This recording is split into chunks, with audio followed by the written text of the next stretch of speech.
Hola, bendiciones, espero que te encuentres bien.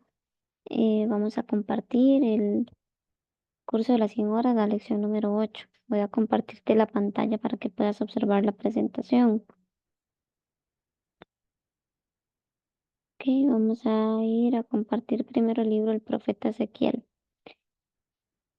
Al hablar del profeta Ezequiel, nosotros nos referimos a él como un profeta del exilio, o sea, que fue llevado durante la cautividad de Babilonia, un centinela que guardaba por decirlo de esa forma, era como un guarda para Israel y también era conocido como un mensajero de la gloria de Dios.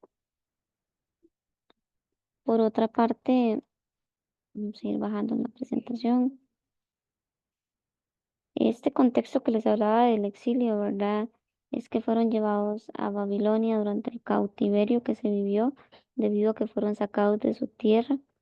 Em, Él fue allí con su esposa y compartían un profundo dolor debido a todo lo que había sucedido. En esos tiempos de crisis, su llamado surge, ¿verdad? En uno de los periodos más oscuros de Israel, oscuros por el proceso que debieron de estar pasando. Se dice que el profeta Ezequiel era compatriota con el profeta Jeremías y que también consuelan y confrontan a los exiliados. El profeta o Jeremías es llamado, ¿verdad? Con un rollo, el cual se le pide ser comido y él tiene una visión de la gloria y de la majestad de Dios manifestada en un trono. Em, También, bueno, Dios le encomienda, déjeme un momentito, aquí es que se estaba pegando, pero ya listo.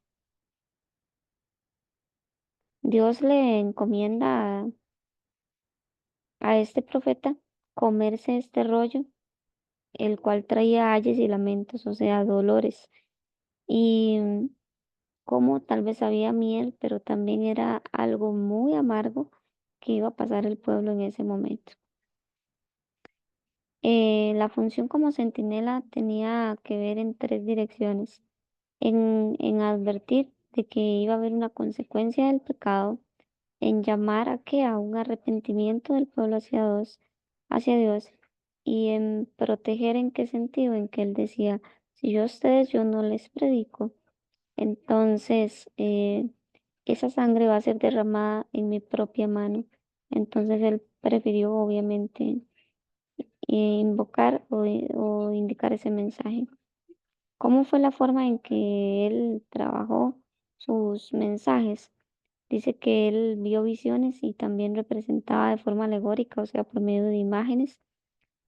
Allí él muestra revelaciones asombrosas del cielo y también las de los querubines que custodiaban allí y otras realidades.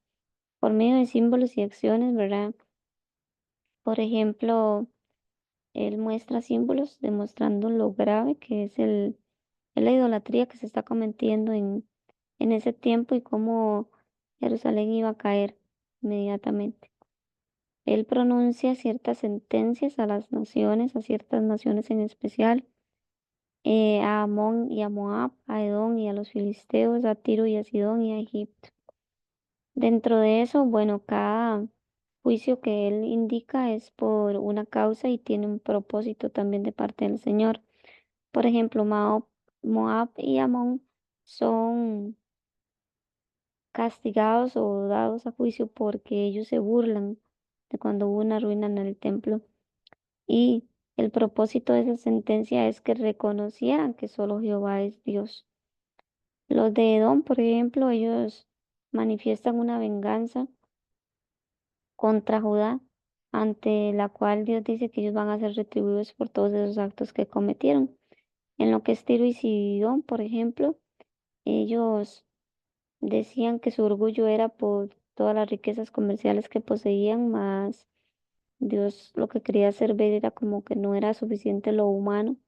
Y en cuanto a Egipto, claramente una potencia que brindaba mucha seguridad, pero Dios muestra cómo Él hace débiles incluso a esas potencias terrenales. La promesa del pastor, bueno, hay una advertencia aquí de Ezequiel indicando que los pastores realmente no están cuidando bien a sus ovejas como debe de ser, sino que las están abandonando y maltratando. Y entonces Dios se manifiesta como aquel que cuida a su rebaño, que va a venir por él, que lo va a sanar, que lo va a levantar y que va a venir un pastor de linaje de David. Claramente está hablando del Señor Jesús. Él muestra una visión que es el milagro de la vida, que es un ejército o un montón de huesos secos en gran forma en un valle donde recobran vida, donde el soplo del aliento de vida, el Espíritu entra en ellos y se levantan como un ejército formidable. Y este ejército simboliza a los mismos israelitas que iban a ser levantados de todas las situaciones que tenían y cómo esto iba a ser una promesa. También el profeta Ezequiel habla de una unidad y de una victoria por medio de simbologías como la de dos palos. Una representaba el reino del norte, otra representaba el reino del sur. Y cómo esos dos palos se iban a unir trayendo de nuevo la unidad y que aquellas naciones que se les había compuesto, que eran Gog y Magog, cómo Dios las iba a, a tratar con ellas y cómo iba a haber una intervención soberana de Dios para demostrar eso, que Él mismo es Dios. También Ezequiel habla de que iba a haber una restauración en varias áreas. En el templo, ¿verdad? Que iba a haber uno nuevo, majestuoso, glorioso. En el culto, restableciendo mucho de los sacrificios en el sacerdocio, bajo un sacerdote. En la tierra, que las tierras iban a ser devueltas y concedidas.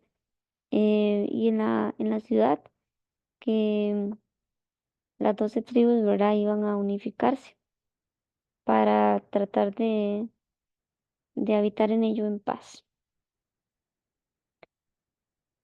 Em, ¿Cuál es el 100% del mensaje que se puede manifestar acá? La santidad de Dios al juzgar el pecado severamente, la consecuencia, mm, la gloria de Dios, ¿verdad? En renovar y ayudar al ser humano.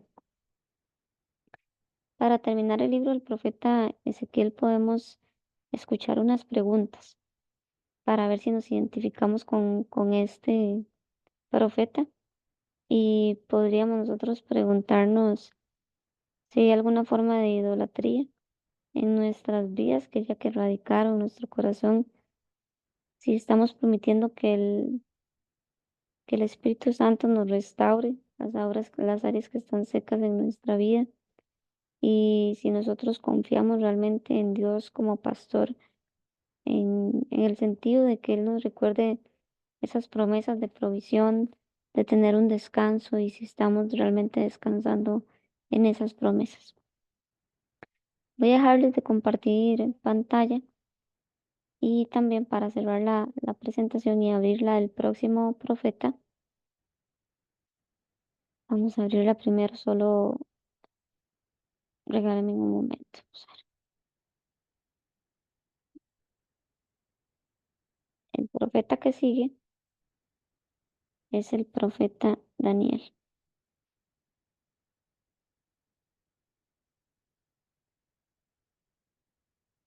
Que les voy a compartir la pantalla y aquí se observa el libro del profeta Daniel. Ok, el profeta Daniel es un profeta que realmente marca una fidelidad a Dios durante las épocas del exilio, junto con tres amigos, Sadrach, Mesach y Abednego, y también donde a él como profeta le es revelado los planes futuros de Dios. ¿Cuál es el contexto? Bueno, estos jóvenes vienen de una Jerusalén que está caída, em, y estos jóvenes son insertados en la corte real babilónica para servir, o sea, al rey, pero en un imperio completamente extranjero, aparte. La corte babilónica, ¿qué hacía? Se los llevaba durante 3 años, los preparaba, les enseñaba incluso su idioma, que era el caldeo, lo tenían que aprender. Em, Acá hay algo muy importante que rescatar, que es que a pesar de la presión cultural, ellos no se dejan influenciar ni contaminarse espiritualmente con esto.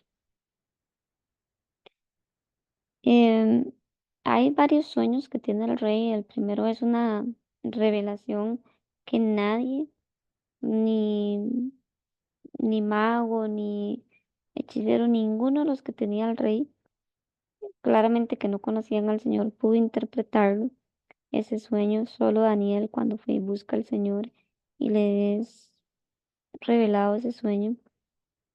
También una estatua que representa o estaba compuesta por diferentes metales y de los cuales iban a continuamente a través del tiempo representar potencias como lo eran Babilonia, luego los medos y persas, luego los de Grecia y luego los romanos. Y por último algo del Rey Eterno, donde habla de que Dios es un Dios que va a permanecer por los siglos de los siglos. Sus amigos son echados al horno de fuego, Sadrach, Mesach y Abednego. Ellos se rehúsan, ¿verdad?, a postrarse a una estatua que hizo el rey Nabucodonosor. Em, Hay una amenaza de muerte para ellos y ellos dicen que solo Dios va a poder librarlos de eso, pero que si era necesario echarlos ahí, ellos estarían dispuestos y no iban a servir a dioses ajenos. Hay un milagro al ser arrojados al horno del fuego, el cual fue aumentado muchas veces en su potencia, y era que se proyectaba uno dentro de ellos semejante al Dios vivo, quien lo libera, y cuando salen ni siquiera sus vestimentas huelen a humo. Hay una parte de la historia del profeta Daniel donde se habla de la humillación de un rey que estaba en ese momento, el rey Nabucodonosor, un reino extremadamente potente, pero su orgullo lo hizo cobrar ese precio. Em, Daniel llega y interpreta ese sueño que el rey no podía, y ese sueño hablaba de juicio, pero de restauración. Sufrió una locura, una demencia, vivió entre las bestias del campo y durante cierto tiempo, hasta que él llega y reconoce que Dios gobierna sobre todos los hombres. Hay una escritura que también se muestra en la pared en uno de los reyes que dice Mene, Mene, Tekel, Uparsin, que significa pesado has sido en balance y te has hallado falto, em, en la cual también pues ellos interfieren para dar la interpretación. Luego hay una historia donde se proyecta el foso de los leones. Había un edicto que decía que nadie se podía llegar y humillar em, delante de nadie ni pedirle nada. Y Daniel ora a Dios y llega y él estaba pidiendo al Señor. Esto se da bajo el imperio medo-persa, donde el rey hace esa prohibición, pero también él, debido a esto, Daniel es arrojado al foso de los leones, pero Dios manda ángeles que hagan cerrar las bocas de los leones para que no le hagan daño a Daniel, hasta que al día siguiente, ¿verdad?, sale de ahí de forma ilesa y dando gracias al Señor por eso, y donde Dios se glorifica. Daniel pronuncia muchas profecías de imperios que iban a venir. Primero era uno de cuatro bestias. Esas son visiones apocalípticas de cosas que iban a acontecer posteriormente. Unas bestias monstruosas que salen del fondo del mar, em, y representan imperios brutales, pero también pasajeros. Y también hay una visión de un carnero y de un macho cabrío.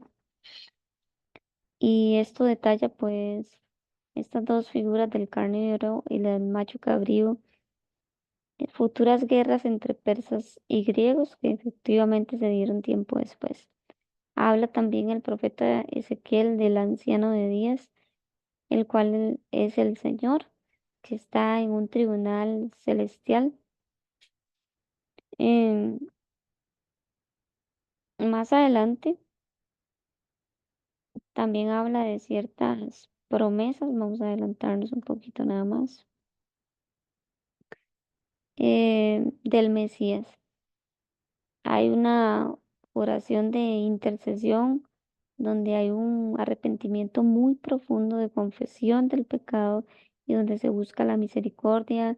Está, como a él se le menciona, lo de las 70 semanas, la cual son un montón de acontecimientos en un orden cronológico específico que llega hasta la reconciliación y la muerte del Mesías.